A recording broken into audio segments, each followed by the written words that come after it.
It has officially been 1 week since we got the newest trailer for The Legend of Zelda Tears of the Kingdom at the September Direct. And boy, have there been a lot of analysis videos made, theory videos made from basically every YouTuber, Zelda content creator under the sun, and I've been eating them all up. I've actually made quite a few. You can check out my channel for those. But in this video, I want to talk about a topic that I've heard anybody really talk about. And it's one of the most complained aspects of the first game. People complain about this nonstop.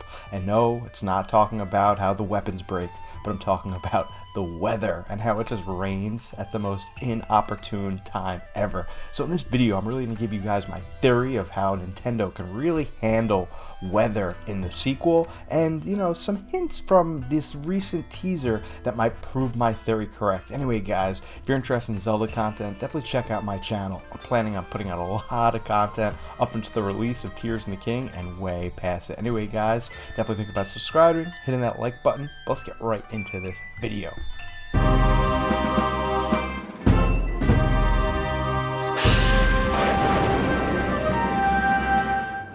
Why does it seem that every time in Breath of the Wild, when you were about to start a huge climb up a mountain or some structure, the sun was shining, the sky was blue, but halfway up that mountain or structure, it started getting a little cloudy, and right before you got to the top of your climb, it started raining, and Link would have no choice but to slip and fall all the way down. This is truly one of the most annoying parts of the game, when it starts raining at the most inopportune times, but it was a part of the game that you just had to, figure out, and it was kind of like a little puzzle mechanic. That's why I think in Tears of the Kingdom, it's going to be handled a little bit differently. If we look at some of these trailers, the first thing that I notice is a lot of times Link is actually above the clouds. That's right. Maybe you're going to be so high up in this game that clouds just won't affect you, that the traditional weather systems just won't be a problem. When you're down in Hyrule, they will be, but when you're up above the clouds, no more rain, no more slipping. We do see in this trailer that Link is climbing up some sort of route, so I don't think every surface is going to be climbable to begin with, but I do think we're going to be above the clouds. And so weather just won't affect us in the same way that it did in the first game. So no more rain destroying your perfect run. One other thing that I've noticed in this trailer is that Link's arm is a little funky, but on the tip of his fingers are long nails and almost claws. So maybe if it is raining, Link will have the ability to maybe hang on to a surface for a little bit longer so he doesn't slip if it does start raining when he's trying to climb up a structure. A lot of animals with big claws can just hold on and not really fall down when a surface is very slick. I'm not saying there isn't going to be weather. There's going to be a lot of weather. I'm actually hoping there's a lot of dynamic weather. That means like the weather can actually change the surface that you're playing on. Like for instance, maybe Link is walking or going on an adventure and it starts snowing, you get a huge snowstorm, and if the first beginning of your trail, the grass is green, but it starts snowing so hard that there's actually snow on the ground that Link is going to have to navigate. We also see in this trailer there's going to be epic storms in the sky. We see this crazy cloud storm thing in the newest teaser trailer, so I'm assuming that that might really affect your open world exploration. Maybe these clouds or superstorms will really just affect where you can go, and you can't get past them until you beat some sort of shrine or boss or dungeon.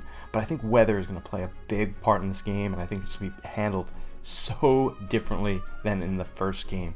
We could get more torrential downpours, we could get snowstorms. Maybe we're actually going to be out on the sea, and the weather's going to get so bad that you're going to have huge waves that knock you off. You get huge waves that knock you off any type of craft that you're already on. Maybe the wind will be blowing so hard in an area that you're going to need some sort of item to actually get through it. I'm thinking about maybe a hook shot in this area. Maybe the wind is blowing so hard, the only way you can get past it is if you acquire the hook shot, and that allows you to get from point A to point B. Either way, I really do think that the traditional rain and you slipping down from a mountain is going to be totally wiped off the map, or totally different in this sequel. One part of Breath of the Wild that I did appreciate was when there was a huge lightning storm. If you were holding any type of metal items like a metal shield or metal sword, you could actually get electrocuted and be forced to drop your items and lose some hearts. That's a puzzle mechanic I really like, so I hope Nintendo uses weather as a real gameplay mechanic. You know, easy area of the game on a bright sunny day might be very easy to get through, but if it's snowing really hard or there's crazy wind, that same area might be a major challenge. And if the land in Hyrule is dynamic how I think it is, meaning I think it's going to change throughout the gameplay, I think adding weather in a different way could really make it much more fun, especially if we're exploring the same areas of Hyrule that we once explored before. People love complaining about the weather in Breath of the Wild. I never really thought it was that big a deal. I didn't even mind when the weapons break a lot because for me personally, I would always switch weapons out, and I guess I would save my better weapons that I didn't want to break in general. But what I really want to know is, what do you guys think? Do you think weather is going to play a bigger role in Tears of the Kingdom? Do you think we're still going to be slipping off mountains when it starts raining? And what other changes in Tears of the Kingdom would you like to see? Let me know down in the comments section. I'll be sure to get back to you. Guys, I make a ton of Zelda content on this channel. So definitely think about giving a subscribe, hitting that like button, ringing that bell, so next time I go live with content, you get it right away. Guys, this is Turbo Jesse. I'll see you on the flip side.